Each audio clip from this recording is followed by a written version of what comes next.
Liverpool are into the Champions League final. Liverpool faithful were left delirious after their side reached the Champions League final for the first time since 2007. With a 3-goal cushion coming into the second leg, a place in Kyiv remained in doubt after Roma's comeback against Barcelona in the previous round. With good reason, as it turned out. The Reds had to crawl over the finish line as Roma fought defiantly until the final whistle. In the minds of many, Roma was making a thorough embarrassment of themselves in the semi-final when Roberto Firmino headed home James Milner's cross to bring the first leg score to 5-0 after just 68 minutes. The tie was far from over.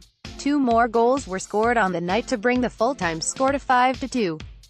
Roma needed 3 clear goals at the Stadio Olimpico to make it to Kyiv. They got 4, but their defense leaked 2. The series gave us 13 goals, the most interesting Champions League semi-final witnessed in years. It was packed with excitement, goals, gaffes, near misses, and errors. How could you not be entertained? Rampant Liverpool did not make Barcelona's mistake. They attacked, albeit not as ferociously as in the first leg.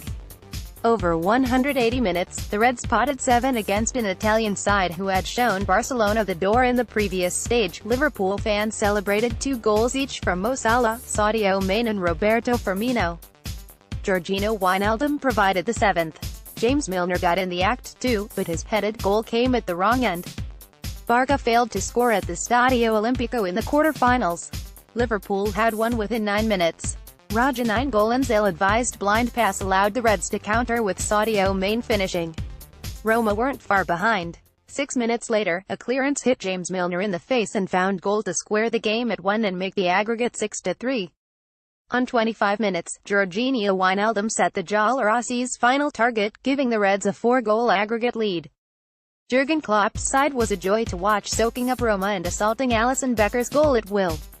It didn't last the entire game though. Roma fought back to avoid an embarrassing result. Resolute Romeo Lupi remained determined to repeat the last round's historic comeback. Eusebio Di Francesco's men kept pushing.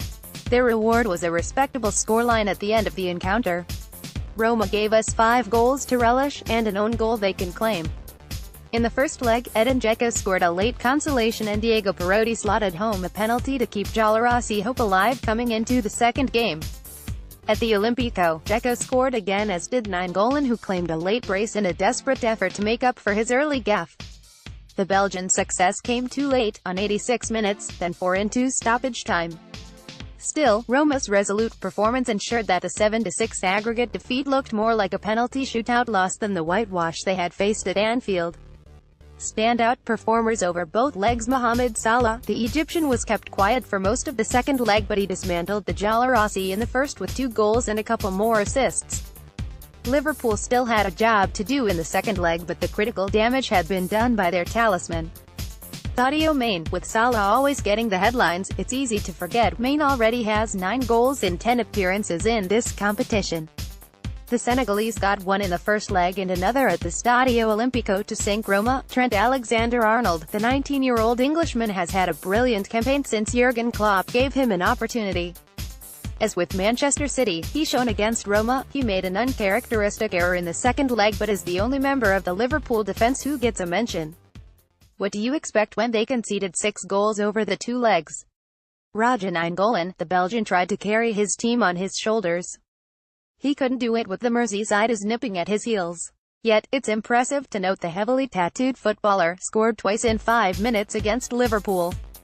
Does that mean Liverpool will have to focus on Sergio Ramos rather than Cristiano Ronaldo in the final? Edin Dzeko, the Bosnian, was potent in attack throughout the tie. The Liverpool defence struggled to contend with his slippery movement.